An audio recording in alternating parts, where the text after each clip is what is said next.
Magana ta gaskiya sai na gaya muku abin da yake faruwa a Nepal daga shekaran jiya zuwa yau. Kuma zuwa yanzu nake muku wannan magana akalla mutane 19 sun rasa rayukansu, wasu kuma suna gadan asibiti suna jinya. Kuma wannan diya biyo bayan zanga-zangar da matasa suka tasar biyo bayan an yi banin social media a Nepal. Sun ce ta yaya ma mutum zai rayu ba social media, dan TikTok din nan ana neman a hana su yi ba zai yiwu ba. Bayan matasa sun gama nasu masu yawancin shekaru suka zo suka dafa musu aka yi zanga-zangar yaki da cin hanci da rashawa a Nepal. Magana ta gaskiya an yi artaba a wannan zanga-zangar kamar yadda kuke gani ba ta kashi kawai ake tsakanin waɗancan mutanen da kuma ma'aikata. Allegedly an rasa rayuka, wasu kuma suna gadan asibiti a kwanci. To ga yadda abin ya faru. Da farko dai gwamnatin kasar Nepal ce ta buƙaci wasu applications su zo su register da ita. Wannan na zuwa ne bayan wasu dalilai da gwamnatin Nepal ta ambata da take zargi da waɗannan social media applications din, inda ta ƙara da barazanar cewa idan har ba su register da ita ba za ta rufe waɗannan application din ga mutanen Nepal. Ba za su yi TikTok ba za su yi YouTube ba, babu Facebook. Suka ce wace irin rayuwa zani. Kamar yadda kuke gani fa application 5 ne suka yadda suka register da gwamnatin Nepal a wannan lokaci, ciki har da TikTok. Amma sauran application irin su Facebook, YouTube, WhatsApp suka ce ba za su register da Nepal ba. To shine fa gwamnatin Nepal ta yi yunkurin kora waɗannan application daga ƙasar ta mai akalla mutane miliyan 30. To amma fa waɗannan matasa sun ce da a koro waɗannan application gwara Prime Minister nasu ya soka, kuma ƙarshe haka akai. Kamar yadda na gaya muku a baya ba fa iya wannan matsala ce ta tara su aka zo aka yi wannan zanga-zanga ba. Ciki har da zanga-zangar dakatar da cin hanci da rashawa da kuma talauci da ma freedom of speech. In ta kace muku labari ya koma gajere daga ƙarshe sai da Prime Minister Nepal ya yi murabus sakamakon wannan matsala. Domin fa matasa sun je sun zagaye majalisa, sun zagaye gidan gwamnati, sun zagaye gidajen 'yan siyasa. Ta ko ina an ga waɗannan mutanen da gaske ga abin da jaridu suke wallafawa. Kar ku manta cin hanci, talauci da kuma wacce matsala ta social media ce ta jawo wannan lamari baki daya. Amma babbar tambayar da ya kamata in muku anan shine yaya ake zanga-zanga a kasashen ku? Mu haɗa a comment section, zuwa anjima akwai wani sabon labarin.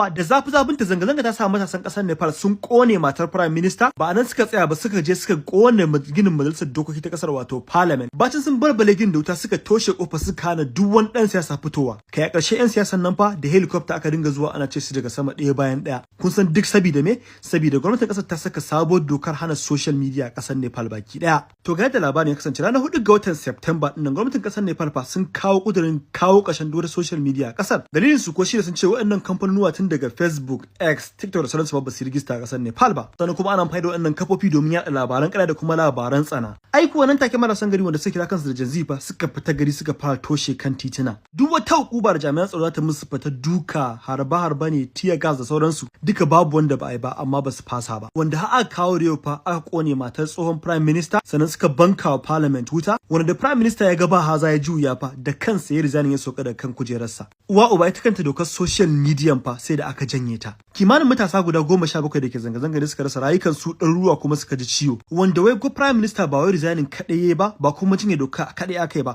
Waɗanda suka rasa rayukansu a wajen wannan zanga-zanga fa gwamnati ta yi alƙawari da cewa za a biya su diya. Sannan kuma za a ɗauki nauyin waɗanda suka ji ciwo a wajen wannan zanga-zanga. Kuma kun san abin da zai ƙara ba ku mamaki, duk da wannan abin da ake fa marasan nan ba su daina yin zanga-zanga ba. Domin wasu sun ce daman asalin fara zanga-zanga an fara ta ne domin a kawo ƙarshen cin hanci da rashawa a ƙasar Nepal. Domin akwai abin da suke lakabi da Nepo babies, wato yaran da aka haifa daga gidan siyasa wanda ba su san wahalar rayuwa ba, iyakaci kawai su zo su girma su masu siyasa su mulke ku. To suna so a kawo ƙarshen irin wannan mulki sannan a daina cin hanci da rashawa a ƙasar Nepal. Wanda suka ce 'yan siyasa ƙasar ne suke so su canja labarin fa a ce kamar akan social media suke wannan zanga-zanga, amma asali akan wannan cin hanci da kuma Nepo baby suke yi.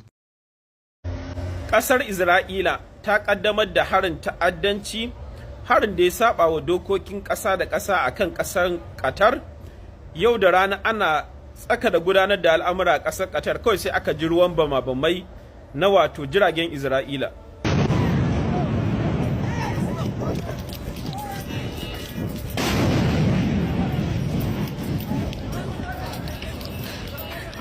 Kun ga da yadda mutane suka shiga firgici da tashin hankali, inda ita ƙasar Isra'ila ta fitar da sanarwa ta ce ai wato shugabannin Hamas ta kai wannan hari, bayan kuma shugabannin Hamas ɗin nan sun je ƙasar Qatar ne domin a cimma matsaya ta zaman lafiya ta tsagaita wuta, inda gashi nan ita Amerika kanwa uwar gami ta ce an sanar da ita kafin a kai wannan harin. To wannan wani irin rainin hankali ne? Su Larabawa suka raina kansu suka ciwo mutunci, sannan kuma ake raina su. Ƙasar Qatar ɗin nan fa ita ce ta ba wa Amerika dama ta jibge sojojinta sama da 10,000. Babu inda Amerika take da sansanin soja mafi girma sai a ƙasar Qatar. Qatar ba ta isa a sanar da ita ba cewa za a kawo hari ƙasarta saboda an raina su, sun raina kansu.